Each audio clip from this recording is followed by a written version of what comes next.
7th செமஸ்டரில் 23 arrear வச்சு அதுக்கப்புறம் அந்த இன்ஜினியரிங் முடித்து 2006 சென்னை வந்து tell me about your self அதுக்கு எழுதி வச்சு ஒரு வாரம் மனப்பாடம் பண்ணேன். அது ஆக்சுவலாக என்னுடைய ஃபஸ்ட்டு மாதம் salary, not stipend, salary 750 rupees வந்து இன்னொரு 2 வருஷம் நான் கற்றுக்கிட்டு இன்னொரு கம்பெனியில் போய் லே ஆஃப் ஆகி ஃப்ரீலான்சர் ஸ்டார்ட் பண்ணி போராடி ஒரு ஆஃபீஸ் போட்டு 10 வருஷம் ரன் பண்ணி 7 ஸ்டார்ட் அப் ஃபெயில் ஆகி அதுக்கப்புறம் இப்போ போய் ஸ்டார்ட் பண்ணி அதில் நிறையா சேலஞ்சஸை பார்த்து ஒரு ஸ்கேல் பார்த்து ஒரு ஃபெயிலியர் பார்த்து திருப்பி எந்திரிச்சு நின்று உங்கள் முன்னாடி நான் இன்றைக்கி நிற்கிறேன் அப்படின்னா என்னால் பண்ண முடியும்னா உங்களால் டெஃபினட்டாக பண்ண முடியும்.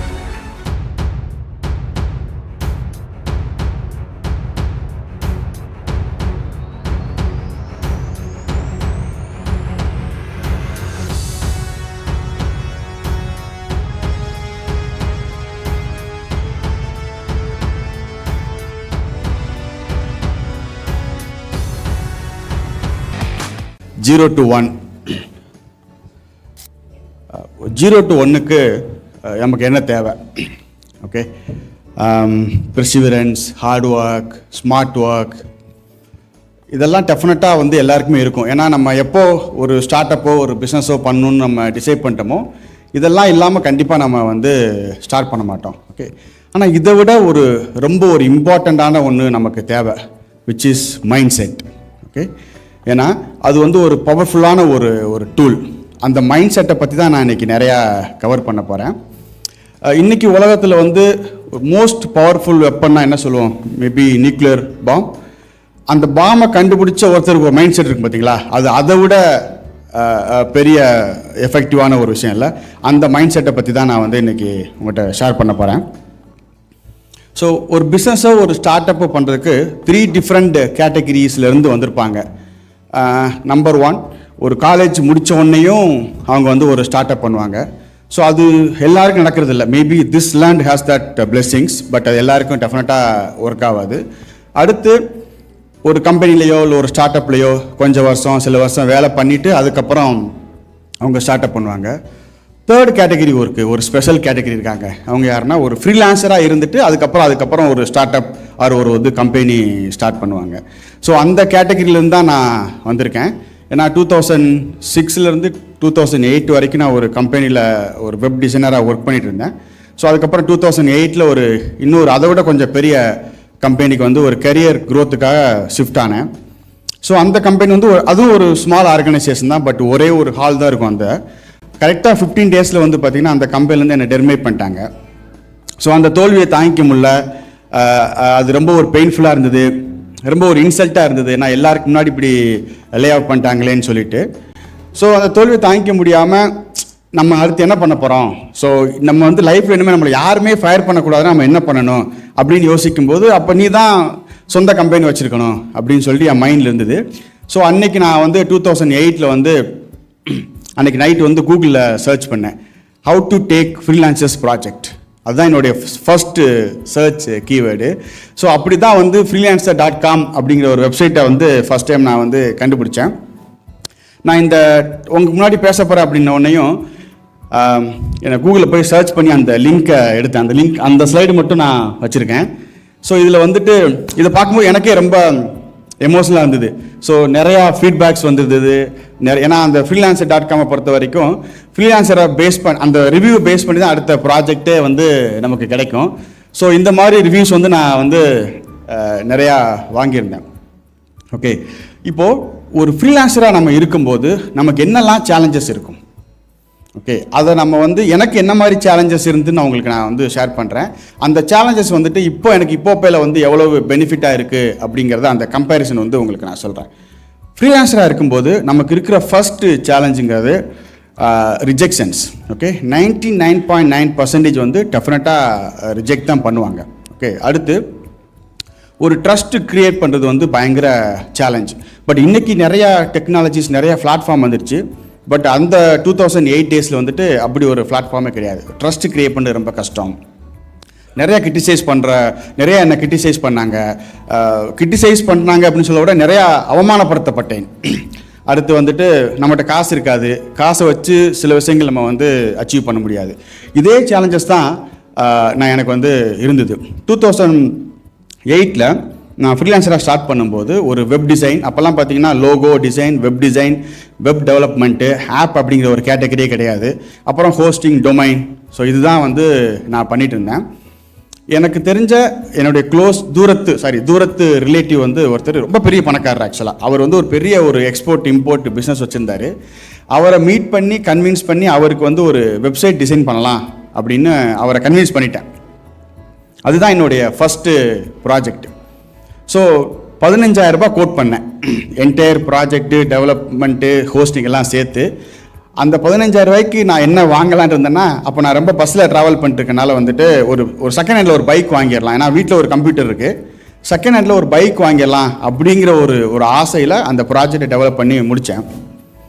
ப்ராஜெக்டை டெவலப் பண்ணி முடிச்சுட்டு, ஏன்னா அந்த காலகட்டங்களில் வந்து ரெக்யர்மெண்ட் கலெக்ட் பண்ணுறது ஒரு பெரிய சேலஞ்சிங்காக இருக்கும். ஏன்னா அவங்களுக்கே தெரியாது அவங்களுக்கு என்ன கொடுக்குவாங்க அப்படின்னு சொல்லிட்டு, இமேஜஸ், கான்டென்ட் எல்லாமே. ஸோ எல்லாத்துக்கும் பயங்கர கோஆப்ரேஷனாக இருந்தவர். ப்ராஜெக்ட் முடித்து ஹோஸ்ட் பண்ணிவிட்டு இன்வாய்ஸ் அனுப்பிச்சிட்டு கால் பண்ணி அவர் ஃபோன் எடுக்கவே இல்லை. அப்போ இருந்து இப்போ வரைக்கும் அந்த ஃபோனை எடுக்கவே இல்லை. அது வந்து எனக்கு ஒரு ஃபினான்ஷியலாக ஒரு ஏமாற்றமாக நான் ஃபீல் பண்ணலை. என்னுடைய கனவு வந்து கனவு அடுத்து நம்ம இதுதான் நம்மளுடைய ஃபஸ்ட்டு ப்ராஜெக்ட்டு. எல்லாருக்கும் வந்து பார்த்திங்களா அந்த ஃபஸ்ட் லவ் மறக்க முடியாத மாதிரி ஃபஸ்ட்டு ப்ராஜெக்ட் எல்லாருக்குமே ஒரு பயங்கர எமோஷனலாக இருக்கும்ல, அந்த எமோஷனல் தான் எனக்கு ரொம்ப ஒரு பெயின்ஃபுல்லாக இருந்தது. ஸோ அதுக்கப்புறம் வந்து ஒரு சின்ன விசிட்டிங் கார்டு, பிஸ்னஸ் கார்டில் வந்துட்டு ஃப்ரண்டில் மோவன் இருக்கும், கம்பெனி பேர்லாம் இருக்கும். ஆக்சுவலாக பேக் சைடு பார்த்திங்க அப்படின்னா பெரிய பேராகிராஃபே இருக்கும். Logo design, web design, development, server, hosting எல்லாமே சொல்லிட்டு 500 கார்டு பிரிண்ட் பண்ணி பாண்டி பஜாரில் இருக்கிற எல்லா கடையிலையும் போய் ஒன்றா கொடுப்பேன். ஸோ இது உங்களுக்கு ஏதாவது லோகோ டிசைன், வெப் டிசைன் பண்ணால் என்னை காண்டாக்ட் பண்ணுங்கள் அப்படின்னு சொல்லிட்டு 500 கார்டு டிஸ்ட்ரிபியூட் பண்ணி முடிச்சதுக்கப்புறம் தான் ஒன்று எனக்கு ரியலைஸே ஆச்சு. ஒரு கால் கூட வரவே இல்லை. ஒருத்தவங்க கூட எனக்கு ஃபோன் பண்ணி எனக்கு ஒரு வெப்சைட் பண்ணி கொடுங்க அப்படின்னு கேட்கவே இல்லை. ஸோ அப்போ ஒரு விஷயம் ரியலைஸ் பண்ணேன். ஓகே, 500 கார்ட்ஸ் ஒரு வேலை பத்தாதாட்டு இருக்குன்னு சொல்லிட்டு இமீடியட்டாக 1500 கார்ட்ஸ் பிரிண்ட் பண்ணி திருப்பி கொடுக்க ஆரம்பிச்சிட்டேன் ஆக்சுவலாக. ஓகேங்களா? ஏன்னா நான் சொன்னேன் பார்த்தீங்களா, நமக்கு நிறைய ரிஜெக்ஷன்ஸ், அது கம்ப்ளைண்ட்டாக சொல்லலை, அதை நான் தப்பாக சொல்லலை. ஏன்னா அவங்களுக்கு நம்ம மேலே ஒரு ட்ரஸ்ட் இன்னும் க்ரியேட் ஆகலை. ஸோ 1500 கார்ட்ஸ் க்ரியேட் பண்ணி பிரிண்ட் பண்ணி மறுபடியும் எல்லாருக்கும் டிஸ்ட்ரிபியூட் பண்ண ஆரம்பித்தேன். அப்படி தான் வந்துட்டு எனக்கு ஒரு ஃபஸ்ட் கால் ஒன்று வந்தது, ஒரு சேஞ்சஸ் பண்ணி கொடுங்க, ஏற்கனவே ஒரு வெப்சைட் இருக்குது அப்படின்னு சொல்லிட்டு. அப்புறம் freelancer.comல வந்து பிட் பண்ண ஆரம்பிச்சிட்டோம். அப்போ freelancer.comல வந்து யூசர் நேம் இருக்கும். ஏன்னா அவங்க நேம்லாம் ரிவீல் பண்ண மாட்டாங்க, நேம், ஃபோன் நம்பர், இமெயில் எல்லாம் ஹைட் பண்ணியிருப்பாங்க, யூசர் நேம் இருக்கும். ஸோ அப்போ நான் ஒரு விஷயம் கண்டுபிடிச்சேன். அப்போல்லாம் வந்து பார்த்தீங்கன்னா ஸ்கைப் தான் வந்து கால்க்கோ இல்லை சேட்டுக்கோ இருக்கிற ஒரே மீடியம். அந்த யூசர் நேமை காப்பி பண்ணி ஸ்கைப்பில் சர்ச் பண்ணால் கண்டுபிடிச்சிடலாம். 60-70% வந்து அதே யூசர் நேம் தான் அந்த freelancer.comல வச்சுருப்பாங்க. அப்படி கண்டுபிடிச்சி டைரெக்டாக காண்டாக்ட் பண்ணி அவங்க கூட பேசி சின்ன ஒர்க்லாம் வந்து எனக்கு வந்து வர ஆரம்பிச்சிது. எனக்கு நல்லா ஞாபகம் இருக்குது. ஒருத்தர் வந்து எனக்கு கிட்டத்தட்ட ஒரு $100 கோட் பண்ணி ஒரு சேஞ்சஸ் ஒன்று பண்ணோம். பண்ணி முடிச்சதுக்கு ரொம்ப ஃபாஸ்ட்டாக பண்ணி முடிச்சதுக்கப்புறம் அவருக்கு நான் திருப்பி சேட்டில் சொன்னேன், சார் $100 வந்து இல்லை, $40 முடிஞ்சிருச்சு, ரொம்ப சின்ன ஒர்க்கு தான் சொல்லிட்டு எனக்கு $60 வேணாம் அப்படின்னு சொன்னேன். அவர் அந்த ஹானஸ்டியை பார்த்துட்டு ஸ்கைப்பில் வெளியில் வந்து எனக்கு வந்து ஒரு $4,000 ஒர்த்தில் ஒரு ப்ராஜெக்ட் கொடுத்தாரு அப்போவே. ஓகே, ஸோ அப்படி தான் வந்து இந்த ஃப்ரீலான்சர் என்னுடைய ஜேர்னி வந்து ஸ்டார்ட் ஆச்சு. ஸோ அன்னைக்கு வந்து நான் சொன்ன மாதிரி நிறையா மீடியம்ஸ் இல்லை என்னுடைய டேலண்ட்டை வந்து ஷோ பண்ணுறதுக்கு. ஸோ வீட்டில் ஒரு கம்ப்யூட்டர் இருக்குது. அப்புறம் ரொம்ப போராடி ஒரு பைக் வாங்கிட்டேன். காலையிலேருந்து ஈவினிங் வரைக்கும் வெளியில் சுற்றிக்கிட்டே இருப்பேன். ஓகே, ஒருத்தவங்க ஒரு ப்ராஜெக்ட் தர்றேன் வான்னு சொன்னாங்கன்னா நான் போய் உட்காந்தேன்னா மினிமம் ஒரு 2 மணி நேரம் கழித்துக்கப்புறம் தான் என்னை உள்ளேயே கூப்பிடுவாங்க. ஓகே, அவ்வளோ நேரம் வெயிட் பண்ணிட்டே இருப்பேன். ஆனால் நான் அசரவே மாட்டேன். ஒரு நாள் கூட நான் வந்து எனக்கு போர் ஆனது கிடையாது, இல்லை கோவம் வந்தது கிடையாது, ஒரு வெறுப்பு வந்தது கிடையாது அப்படின்னு சொல்லிட்டு வெயிட் பண்ணிட்டே இருப்பேன்.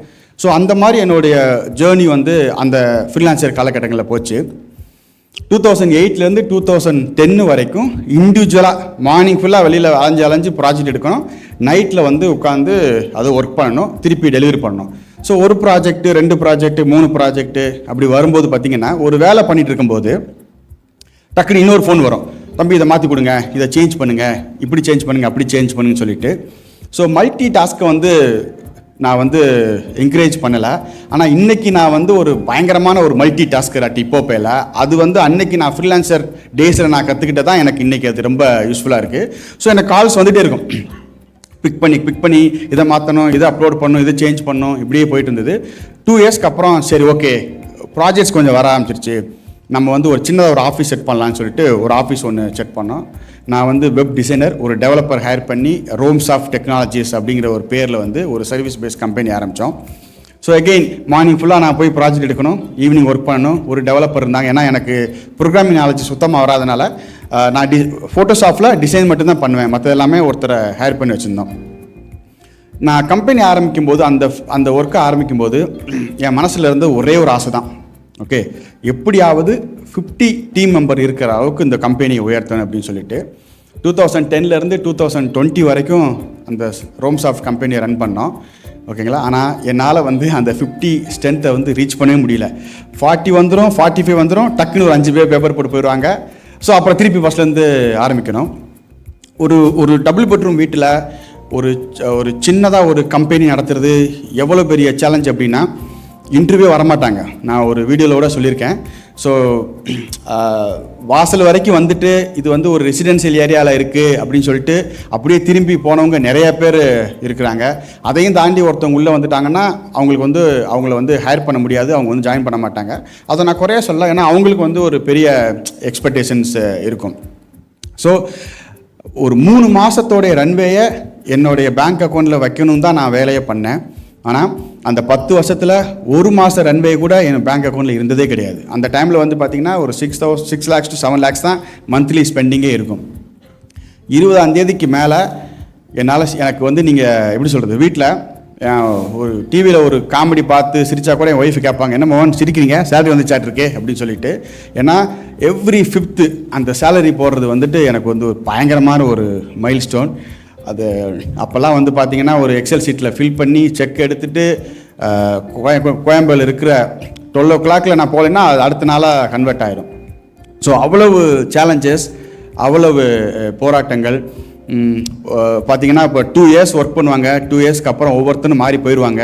என்னால் வந்து 2 yearsக்கு மேலே வந்து ஒரு ஆளை கூட ஹோல்டு பண்ணுறது வந்து எனக்கு அவ்வளவு சேலஞ்சாக இருந்தது. ஆனால் அந்த டேஸில் நான் வந்து அதிகமாக கற்றுக்கிட்டது வந்து பார்த்திங்கன்னா, எப்படி அந்த ரிஜெக்ஷனை வந்து ஹேண்டில் பண்ணணும், எப்படி அந்த ஃபெயிலியர்ஸை வந்து ஹேண்டில் பண்ணணும்.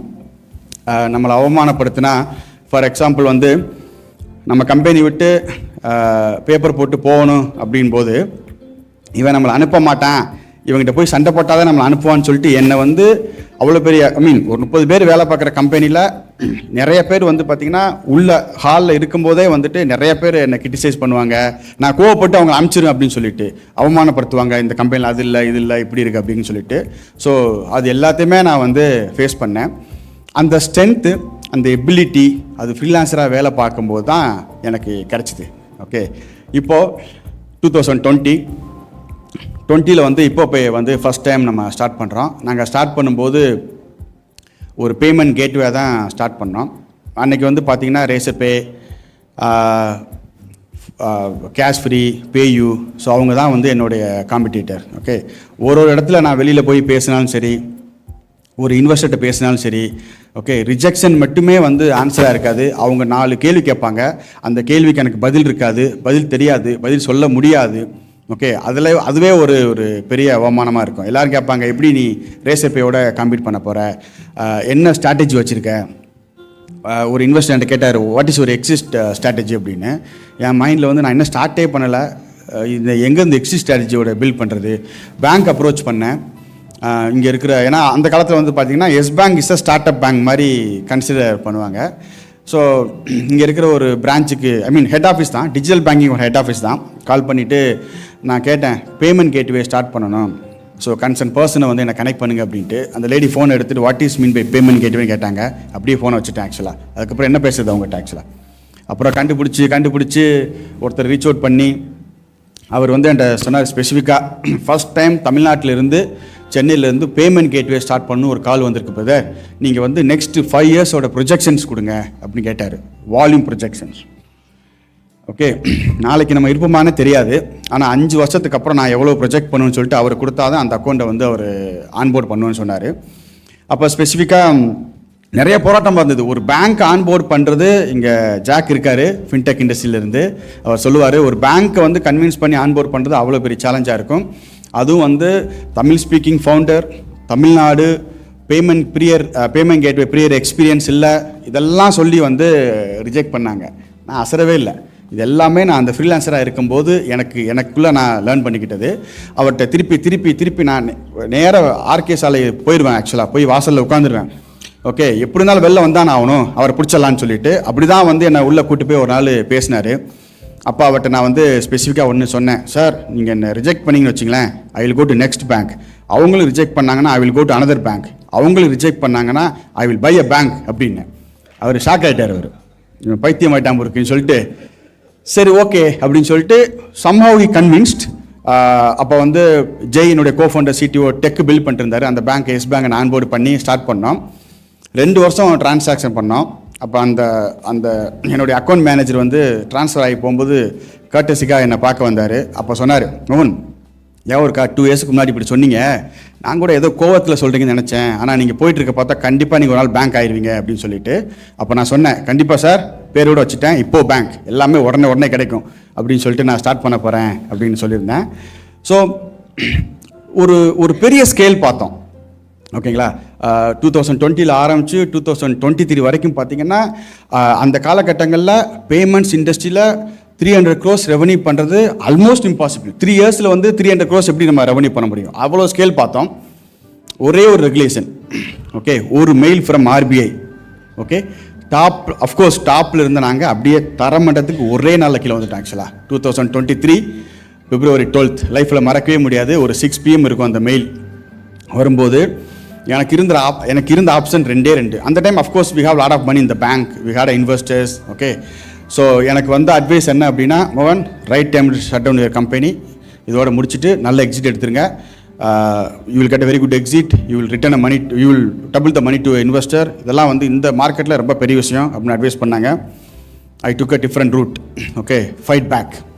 ஓகே, திருப்பி போராடலான்னு முடிவு பண்ணி திருப்பி நாங்கள் ஸ்டார்ட் பண்ணி we pivoted into offline UPI QR code. அதுக்கப்புறம் தான் பயங்கரமான சேலஞ்ச் வந்தது. எப்படி கூகுள் பேயோட எப்படி காம்பீட் பண்ண போகிற, ஃபோன்பேயோட எப்படி காம்பீட் பண்ண போகிற, பேடிஎம், பாரத் பே, ஓகே அப்படின்ட்டு அந்த கியூஆர் கோடு ஆன்போர்ட் பண்ணுறதுக்காக ரெஸ்யூமில் ரொம்ப ஆக்டிவாக சர்ச் பண்ணிகிட்ருக்கிற ஒருத்தருக்கு நான் கால் பண்ணேன். அவர் வந்து பேடிஎம்மில் வேலை பார்த்துட்டு இருந்தார். கால் பண்ணி அவர்கிட்ட கேட்டேன், சார் இப்போ பேலேருந்து கால் பண்ணுறேன், எங்கள் கம்பெனியில் நீங்கள் கியூஆர் கோடு ஆன்போர்டிங் ஹெட்டாக நீங்கள் வந்து ஜாயின் பண்ணிக்கிறீங்களான்னு சொல்லிட்டு. என்ன நினச்சாருன்னு தெரியல, அவருக்கு பயங்கர கோவம் வந்துருச்சு. அவர் திருப்பி என்கிட்ட கேள்வி கேட்டார்.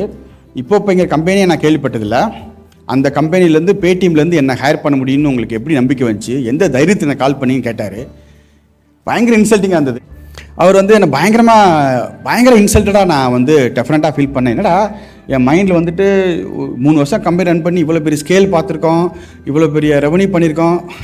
அவர் வந்து அப்படி இருந்து அவர் ரொம்ப ஆக்டிவாக இருந்தார் நாகரியில். ஓகே, நான் கால் பண்ணுறதுக்கு முன்னாடி 7 minutes எகோ ஆக்டிவ்ங்கிற நோட்டிஃபிகேஷன்லாம் வந்துச்சு அவர் ரெஸ்யூமுக்கு. ஓகே, அவர் சொன்னார், மோகன், நீங்கள் வந்துட்டு மிஸ்டேக் பண்ணுறீங்க, you can hire from Paytm or PhonePe kind of company. நான் அட்வைஸ் பண்ணுறேன், நீங்கள் வந்து ஒரு ஃப்ரெஷர் ஹையர் பண்ணி ட்ரைன் பண்ணி நீங்கள் வந்து ஆன்போர்டிங் ஸ்டார்ட் பண்ணுங்கள் அப்படின்னு சொல்லிட்டு. சரி பிரதர், ஓகே, நோ ப்ராப்ளம் அப்படின்னு சொல்லிட்டு அது இன்சல்ட்டாக இருந்தது. இருந்தாலும் வந்து எனக்கு அது வந்து இப்போல்லாம் யார் இன்சல்ட் பண்ணாதான். இப்போ ரீசெண்டாக ஒரு பேங்க்குக்கு வந்து மீட்டிங் போயிருந்தேன். 11 o'clock மீட்டிங் டைம். ஓகே, 10:55 நான் போயிட்டேன். நானும் பேங்கிங் அலைன்ஸ் பண்ணுறவங்களும் போயாச்சு. ஸோ ஒரு 10 minutes, ஒரு 15 minutes வெயிட் பண்ணலாமா? ஃபைன். 30 minutes ஆச்சு. அதாவது அவர் கண்ணாடியில் அவர் தெரியுது, என்னை பார்த்து வெயிட் பண்ணுங்கன்னு சொல்கிறாரு. நான் உட்காந்துருக்கேன். 30 minutes ஆச்சு, என்னை கூப்பிடவே இல்லை. அடுத்தடுத்து அவங்க பேசிகிட்டே இருக்காங்க. 40 minutes ஆச்சு. 1 hour ஆயிடுச்சு. 1 hour ஆன உன்னையும் அந்த 1 hour கேப்பில் அந்த பேங்க்லேருந்து 3 பேர் வந்து அந்த வேலை பார்க்குற டீம் மெம்பர் வந்து என்கிட்ட பேசிட்டு போனாங்க, நீங்கள் எப்போ போய் ஃபவுண்டு தானே, இங்கே என்ன பண்ணுறீங்க அப்படின்ட்டு.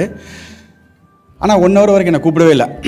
ஸோ அந்த 1 hour ஆனவன் டக்குன்னு எந்திரிச்சிட்டு நான் வந்து மாறி ஆயிடுச்சு எனக்கு. ஆக்சுவலாக no I'm done, I can't handle this, I'm leaving அப்படின்னு சொன்ன உடனேயும் என் மைண்டில் எனக்கு ஒன்று தோணுச்சு. என்னோடய மைண்ட் செட் இப்படி இருந்துச்சு அந்த டைமில். ஆமாம், இப்போ நீ கோவப்படுற, நீ வந்து இன்னைக்கு you are a sales person, no you are not a founder, you came here to sell the ப்ராடக்ட்னா உனக்கு என்ன கோவம் அப்படின்னு டக்குனு உட்காந்துட்டு. அப்படியே அடுத்து ஒரு 1/2 hour கழிச்சு என்னை கூப்பிட்டாங்க. உள்ளே போனோம். ஒரு 10 minutes தான் அந்த மீட்டிங் இருந்தது. எல்லாம் மோகன் எல்லாம் சூப்பர் எல்லாம் பண்ணிடலாம், okay, so next Monday meeting இருக்கும், நீங்கள் வந்துருங்க அப்படின்னா கேட்டேன். சார் எத்தனை மணிக்கு வரணும் அப்படின்னு கேட்டேன். ஒரு 1 ஹவருக்கு முன்னாடி இன்ஃபார்ம் பண்ணிடுறோம், நீங்கள் உடனே கிளம்பி வந்துடுங்க அப்படின்னாரு. அப்போ அப்படி கொஞ்சம் ஷாக்கிங்காக பார்த்தேன். என்னென்னா நம்மளும் ஒரு கம்பெனி ரன் பண்ணுறோம், ஒரு 300+ டீம் மெம்பர் இருக்காங்க, கொஞ்சம் பெரிய ஆள் மாதிரி நமக்கு ஒரு ஃபீல் ஆகுது. ஆனால் 1 ஹவருக்கு முன்னாடி தான் இன்ஃபார்ம் பண்ணணும்னு சொல்கிறாரே அப்படின்னு ரியாக்ஷன் அவர் ரீட் பண்ணிட்டு லேப்டாப்பை பார்த்துட்டு என்னை பார்த்து சொன்னார், மோகன் 1 ஹவருக்கு முன்னாடி 1 ஹவர் ப்ரியரில் உங்களை இன்வைட் பண்ணுறது எவ்வளோ கௌரவமான விஷயம் தெரியுமா உங்களுக்கு அப்படின்னு கேட்டார். நான் என்ன சொல்லியிருப்பேன் நினைக்கிறீங்க நீங்கள்? என் கூட பேங்கிங் அலைன்ஸ் பண்ண கூட இருந்தவங்க ரொம்ப ஷாக் ஆகிட்டாங்க. ஏடா நம்ம சிஓ இன்சல்ட் பண்ணிட்டார் அப்படின்ட்டு அவங்க ஷாக் ஆகிட்டாங்க. நான் அப்படியே பார்த்துட்டு இந்த மைண்ட் செட் கூட நான் ஃப்ரீலான்ஸ் செட் பண்ணும்போது கற்றுக்கிட்டே தான். சார் 1 ஹவர் எதுக்கு சார், 5 மினிட்ஸ் போகும் சார், ஒரு கால் பண்ணுங்கள் ஓடி வந்துடுறேன் அப்படின்னு சொன்னேன் ஆக்சுவலாக. ஓகே, ஸோ அப்படி தான் அந்த பேங்க்கோட பார்ட்னர்ஷிப் பண்ணியிருக்கோம். அந்த பேங்க்கு லாஸ்ட் வீக் தான் நான் அக்ரிமெண்ட் சைன் பண்ணேன் அந்த பேங்க் கூட. ஓகே, இந்த ஆட்டிடியூட் எல்லாமே வந்து நான் அந்த ஃப்ரீலான்சர் பண்ணும்போது நான் ஃபேஸ் பண்ண அவமானங்களும் நான் ஃபேஸ் பண்ண ரிஜெக்ஷன் தான் இருந்தது. Going back to the story, அந்த பேடிஎம் ஸ்டோரி அப்படி சொல்லிட்டார். எனக்கு பெரிய இன்சல்ட் ஆயிடுச்சு. ஓகே சரி ஓகே அப்படின்னு சொல்லிட்டு விட்டுட்டோம். ஆனால் நீங்கள் சொன்ன நம்ப மாட்டீங்க, எஃப்எஸ்சி அந்த கியூஆர் கோட் ஆன்போர்டிங் பிஸ்னஸில் இப்போதைக்கு எங்களுக்கு ஒரு 150 டீம் மெம்பர் இருக்காங்க. அதில் majority of people came from Paytm, PhonePe, Google Pay. Okay, அவர் ஒருவேளை இந்த வீடியோ நாளைக்கு நீங்கள் பப்ளிஷ் பண்ணும்போது பார்த்துட்டா ரொம்ப வருத்தப்படுவார். அவர் கூட வேலை கேட்டு எனக்கு 2 வாட்டி கால் பண்ணார் அப்புறம் ரீசெண்டாக. ஸோ இந்த ரிஜெக்ஷன்ஸ், இந்த ஆட்டிடியூடு, ஓகே சத்தியமாக சொல்கிறேன், அது நான் ஃப்ரீலான்சர் பண்ணும்போது நான் ஃபேஸ் பண்ணதும் அங்கே நான் கற்றுக்கிட்டது தான். ஓகேங்களா, இப்போ நமக்கு கியூஆர் கோடு பிஸ்னஸில் பார்த்திங்கன்னா ஒரு 4.5 லட்சம் மெர்ச்சன்ட் இருக்காங்க. அந்த டைமில் எங்களுக்கு ஆர்பிஐ பேமெண்ட் கேட்வேயோடைய லைசன்ஸ் ரிஜெக்ட் ஆனனால ஓகே ரேண்டமாக ஒரு மெயில் வந்தது அந்த பேங்க்லேருந்து, sir one of the leading bank பேர் சொல்ல முடியாது, ஏன்னா அவரும் கோவப்படுவார். அப்புறம் ரிஜெக்ஷனில் என்ன சொல்லியிருந்தோம் அப்படின்னா, ஸோ சார் உங்கள் கான்ட்ராக்டை நாங்கள் டெர்மினேட் பண்ணுறோம். ஓகே 30 டேஸ் டைம், 30 டேஸ்க்குள்ளே நீங்கள் வேறு பேங்க் கூட நீங்கள் லைவ் பண்ணிங்க. 30 டேஸோட இன்னொரு பேங்க்கை லைவ் பண்ணி இன்டகிரேட் பண்ணி 4.5 லட்சம் மர்ச்சன்ட் எப்படி நம்ம கியூஆர் கோடு எப்படி சேஞ்ச் பண்ணுறது? தமிழ்நாடு ஃபுல்லாக கியூஆர் கோடு இருக்குது, எப்படி சேஞ்ச் பண்ண முடியும்? Almost impossible. ஆனால் 30 டேஸ் டைம். அப்புறம் கொஞ்சம் நெகோசியேட் பண்ணி ஒரு 3 மந்த்ஸ் டைம் வாங்கினேன். இருந்தாலும் அடுத்த 2 பேங்க் கூட ஸ்டார்ட் பண்ணி இன்டகிரேட் பண்ணி லைவ் போகிறதுக்குள்ளே அந்த டெட்லைன் முடிய போகுது. ஓகே 31st டெட்லைன் முடிய போகுது அப்படின்னா எனக்கு ஒரு 3 நாள் தான் இருந்தது.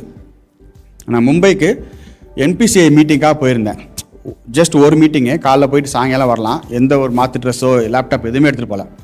ஸோ அந்த மீட்டிங் முடித்த உடனேயும் எனக்கு தோணுச்சு, சரி பேசாமல் நம்ம அந்த பேங்க் இன்னொரு வாட்டி ட்ரை பண்ணி பார்க்கலாமா, இன்னொரு எங்கள் லாங்குவேஜில் என்னை பொறுத்த வரைக்கும் இன்னொரு வாட்டி ட்ரை அப்படிங்கிறது இன்னொரு வாட்டி கெஞ்சி பார்க்கலாமா, அதுதான் மீனிங். 4 PM கால் பண்ணேன் அவருடைய அசோசியேட்டுக்கு. கால் பண்ணிட்டு சாரோட ஒரு அப்பாயின்மெண்ட் கிடைக்குமா எப்போன்னு கேட்டார். 5 o'clock 4 PM கால் பண்ணுறேன். 5 PMக்கு one of the top official இந்த பேங்க்கு ஒரு எக்ஸிக்யூட்டிவ் டைரக்டராக இருக்கார். அவர் அந்த அசோசியேட் கேட்டார், மோகன் ஆரி ஓகே அப்படின்னு கேட்டார். ஆரி ஓகே அப்படின்னா நீ என்ன பைத்தியமானு அர்த்தம்? இல்லை சார் பர்ஃபெக்ட்லி ஓகே ட்ரை பண்ண சார் அப்படின்னு. சரி நீ ரொம்ப, ஏன்னா நான் இப்போ ரொம்ப நாசுக்காக சொல்கிறேன்ல, ஃபோனில் பயங்கரமாக கெஞ்சினேன் உண்மையாக சொல்லணும்னா. ஓகே அவர் சொன்னார், நீ ரொம்ப கெஞ்சிட, நான் ட்ரை பண்ணி பார்க்குறேன், மேபி நாளைக்கு உனக்கு ட்ரை பண்ணலாம், 10 மணிக்கு நீ ஆஃபீஸ்க்கு வந்துடு, ஓகே லஞ்சுக்குள்ளே உன்னை உள்ளே எப்படியாவது அவர்கிட்ட தள்ளி விட்டுறேன் அப்படின்னு சொன்னார். மும்பையில் எங்களுக்கு ஆஃபீஸ் இருக்குது, அதில் 50 டீம் மெம்பர் ஒர்க் பண்ணுறாங்க. அதில் ஒருத்தர் சொன்னார், மோகன் போய் ஒரு ட்ரெஸ் மாற்றிடலாமா, ஒரு ட்ரெஸ் ஒன்று வாங்கிடலாம், ஷர்ட் ஒன்று வாங்கிடலாம் அப்படின்னு சொல்லிட்டு.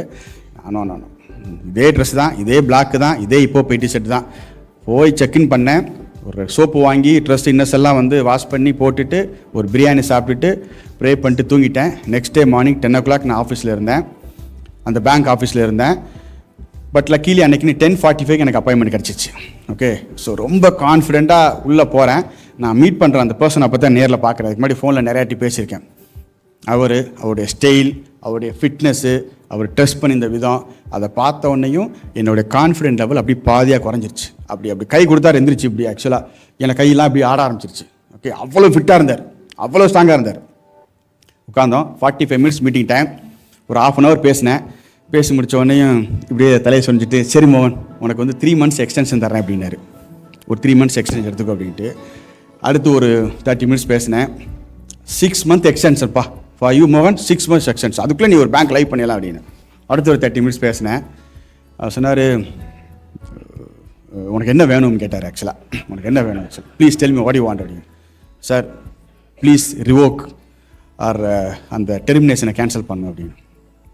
Okay done, okay for you I am terminating your cancellation, you can continue அப்படின்னாரு. அப்போ அந்த மீட்டிங் முடிச்சு வரும்போது அவர் என்கிட்ட ஒரு கேள்வி கேட்டார். மோகன், according to NPCI data in India, okay, ஒரு QR கோடோடைய active success rate is 20%. Google Pay, PhonePe, you name any companies, okay, 20% தான். 100 QR கோடு போட்டால் 20 QR கோடு தான் ஆக்டிவாக யூஸ் பண்ணுறாங்க. மற்றதெல்லாம் அப்படியே சர்க்குலேட் பண்ணுவாங்க. ஏன்னா ஸ்டில் நம்ம கேஷ் பெனட்ரேஷன் வந்து ரொம்ப ஹையாக இருக்குது இந்தியாவில். ஆனால் நாங்கள் டேட்டா பார்த்தோம், இப்போ பேல எப்படி வந்து 40% சக்ஸஸ் ரேட் இருக்குன்னு என்கிட்ட கேட்டார். தமிழ்நாட்டில் இப்போ பேல மட்டும் எப்படி 40% சக்ஸஸ் ரேட் இருக்குது, இந்த இந்தியா ஃபுல்லாகவே வந்து 20% தானே success rate state to state அப்படின்னு சொல்லிட்டு. அப்போ அவர் சொன்னேன், சார் எனக்கு அடுத்த ஸ்டேட்டை பற்றிலாம் எனக்கு தெரியாது, but I will rewrite the data for Tamil Nadu. Okay, உங்கள் டேட்டா 20% சொல்லுது அப்படின்னா நான் வந்து இன்றைக்கி நான் பேசினக்கா எனக்கு நீங்கள் வந்து இதை இவ்வளோ பேர் சப்போர்ட் பண்ணியிருக்கீங்க, I will rewrite the data அப்படின்னு ரொம்ப ஹம்பிளாக சொன்னேன். அதையும் நம்ம பேங்க் கிட்ட கோமாசம்னா முடிஞ்சு போச்சு, இங்கே அனுப்பிச்சிட்டு அங்கே கேன்சல் பண்ணிடுவாங்க. ஓகே, அவ்வளோ டிஃபிகல்ட் அந்த இண்டஸ்ட்ரி.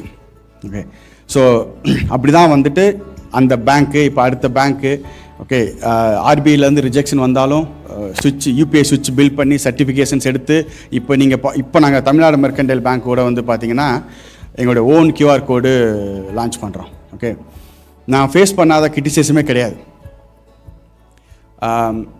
காம்படிஷனாக இருக்கட்டும், ஓகே, இப்போ எப்படி சொல்கிறது, மோகன் is spending too much time on gym, personal branding, okay, அந்த மாதிரி கிரிட்டிசைஸ் கூட நான் ஃபேஸ் பண்ணியிருக்கேன். பர்சனல் பிராண்டிங்கில் என்ன பிரச்சனை, நான் வந்து I'm not selling a software to the bank, I'm selling a services or product to the லோக்கலில் இருக்கிற ஒரு ரீட்டைல் பொட்டி கடை. ஓகே, நான் இன்றைக்கி காலையில் ஒருத்தர்கிட்ட பேசிட்டு இருந்தேன். இங்கே நம்ம பேசும்போது நீங்கள் என்ன பண்ணுறீங்க கேட்டேன். சார் நான் mobile repair shop or mobile shop வச்சுருக்கேன்னு சொன்னார். எத்தனை பிரான்ச் இருக்குன்னு கேட்டேன். 7 பிரான்ச் இருக்குன்னாரு. உடனே அவர் நம்பரை வாங்கி என்னோடய ஆன்போர்டிங் ஹெட்டுக்கு வந்து ஒரு வாய்ஸ் நோட் அனுப்பிச்சுட்டேன். மண்டே இந்த 11 கடை நீங்கள் வந்து ஆன்போர்டு பண்ணியிருக்கணும்னு சொல்லிவிட்டு. ஓகே, இது எப்படி பண்ண முடியுது என்னால் ஆக்சுவலாக. அன்றைக்கி நான் ஃப்ரீலான்சர் வந்துட்டு இன்றைக்கும் வந்து I'm the best sales person, best salesman. ஓகேங்களா, எங்கே போனாலும் ஏன் இப்போ போய் டிஷர்ட் போட்டிருக்கேன், நான் போகிற ஜிம், நான் போகிற பாக்ஸி அகாடமி, நான் போகிற சொந்த பந்தம் எல்லாருமே இப்போ போய் QR கோடு யூஸ் பண்ணுறாங்க. ஏன்னா எங்கே போனாலும் யாராவது ஒருத்தவங்க கடை வச்சிருக்காங்கன்னு சொன்னாங்கன்னா இப்போ போய் QR கோடு இருக்கா, இல்லை, அப்போ நான் கூட பேச மாட்டேன். Okay, reject. ஓகேங்களா, ஸோ அவர் இங்கே இருப்பார் கண்டிப்பாக. இருந்தால் ஹேண்ட் ரைஸ் பண்ணுறீங்களா? மொபைல் ஷாப் அங்கே இருக்கார். ஓகே, கூப்பிட்டு வாங்க உங்க கூட நான் ஒரு ஃபோட்டோ எடுத்துக்கலான்னு சொல்லிட்டு அவரோட ஒரு ஃபோட்டோ எடுத்துக்கிட்டேன். ஏன்னா என்னோட கஸ்டமர் மோஸ்ட் இம்பார்ட்டண்ட். ஓகேங்களா, ஸோ இது எப்படி என்னால் பில் பண்ண முடிஞ்சுது.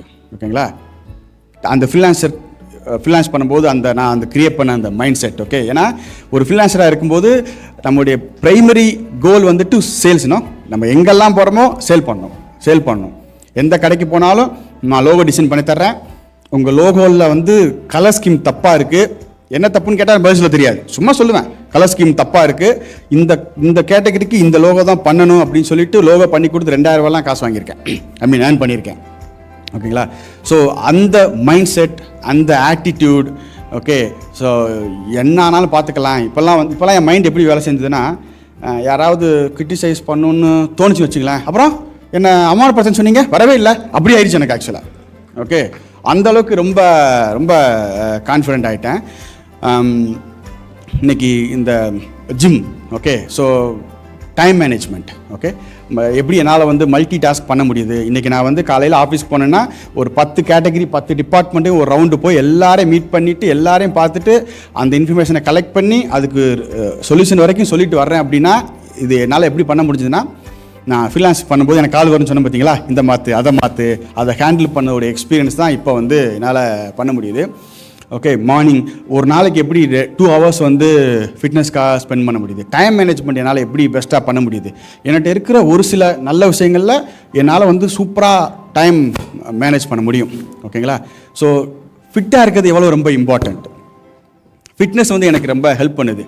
ஃப்ரீலான்சராக இருக்கிற உங்களுக்கு ஸ்பெசிஃபிக்காக நான் கொடுக்குற ஒரே அட்வைஸ் ரெக்வஸ்ட் என்னென்னா, you have to be fit. Okay, ஏன்னா நம்ம பண்ணுற வேலைக்கு நீங்கள் பண்ணுற வேலைக்கு ஃபிசிக்கலாக நீங்கள் ஸ்ட்ராங்காக இருந்தீங்கன்னா mentally will be stronger.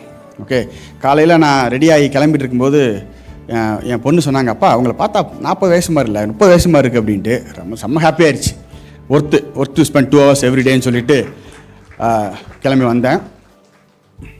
So நீங்கள் பாருங்கள், ராமேஸ்வரத்தில் ஒரு சின்ன ஒரு கிராமத்தில் ஒரு மீனவனுக்கு மயனாக பிறந்து கவர்மெண்ட் ஸ்கூலில் படித்து 1200க்கு வந்து 600 சம்திங் மார்க் எடுத்து இன்ஜினியரிங்க்கு எலிஜிபிலிட்டி இல்லாமல் பாலிடெக்னிக்கில் சேர்ந்து டைரக்ட் செகண்ட் இயராக சேர்ந்து திருப்பி இன்ஜினியரிங் காலேஜ் வந்து Tamil medium to first time, ஏன்னா பாலிடெக்னிக் கூட நீங்கள் தமிழ் எழுதலாம், ஃபஸ்ட் டைம் இங்கிலீஷில் எக்ஸாம் எழுதணும். 7th செமஸ்டரில் 23 அரியர் வச்சு அதுக்கப்புறம் அந்த இன்ஜினியரிங் முடித்து 2006 சென்னை வந்து tell me about your self அதுக்கு எழுதி வச்சு ஒரு வாரம் மனப்பாடம் பண்ணேன். அது ஆக்சுவலாக ஓகே, மனப்பாடம் பண்ணி இன்டர்வியூ போய் என்னுடைய ஃபஸ்ட்டு மாதம் salary, not stipend, salary 750 rupees வந்து இன்னொரு 2 வருஷம் நான் கற்றுக்கிட்டு இன்னொரு கம்பெனியில் போய் லே ஆஃப் ஆகி ஃப்ரீலான்சர் ஸ்டார்ட் பண்ணி போராடி ஒரு ஆஃபீஸ் போட்டு 10 வருஷம் ரன் பண்ணி 7 ஸ்டார்ட் அப் ஃபெயில் ஆகி அதுக்கப்புறம் இப்போ போய் ஸ்டார்ட் பண்ணி அதில் நிறையா சேலஞ்சஸை பார்த்து ஒரு ஸ்கேல் பார்த்து ஒரு ஃபெயிலியர் பார்த்து திருப்பி எந்திரிச்சு நின்று உங்கள் முன்னாடி நான் இன்றைக்கி நிற்கிறேன் அப்படின்னா என்னால் பண்ண முடியும்னா உங்களால் டெஃபினட்டாக பண்ண முடியும். என்னை விட பல மடங்கு உங்களால் பெட்டராக பண்ண முடியும். ஃபைனலி உங்களுக்காக 4 hours நான் ஸ்பெண்ட் பண்ணியிருக்கேன் இன்றைக்கி. ஆக்சுவலாக அங்கேருந்து கிளம்பி வந்து இங்கேருந்து பேசி திருப்பி போகிற வரைக்கும் 4 hours. ஏன்னா ஐம் அ குட் ஃப்ரீலான்சர், எல்லாமே அவர்லி பேசிஸ் தான். ஓகே, நீங்கள் எனக்கு என்ன பண்ணுவீங்க? உங்களுக்காக நான் 4 hours ஸ்பெண்ட் பண்ணியிருக்கேன், நீங்கள் எனக்கு எனக்காக என்ன பண்ணுவீங்க? So I have a request. Sorry, yes, okay, 4 QR code பார்த்தீங்க அப்படின்னா இப்போ போய் ஸ்கேன் பண்ணி தான் பே பண்ணணும். இப்போ போய் கியூஆரே இல்லை அப்படின்னா அந்த கடைக்காரன்ட்ட கேட்கணும், தமிழ்நாடு பேஸ்ட் கம்பெனி, நம்ம ஊர் பையன் கம்பெனி வச்சுருக்கான், நீ ஏன்ப்பா அந்த QR கோடு யூஸ் பண்ணலை அப்படின்னு கேட்கணும். எனக்கா கேட்பீங்களா? ஓகே, ஐ ஆம் அ குட் பிஸ்னஸ் மேன், ஐ ஆம் the best sales person. Thank you so much.